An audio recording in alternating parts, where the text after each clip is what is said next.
How to print email messages in Gmail. Hi everyone, welcome back to our channel.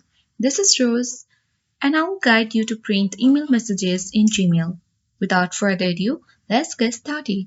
Launch any web browser, navigate to search bar and type in www.gmail.com.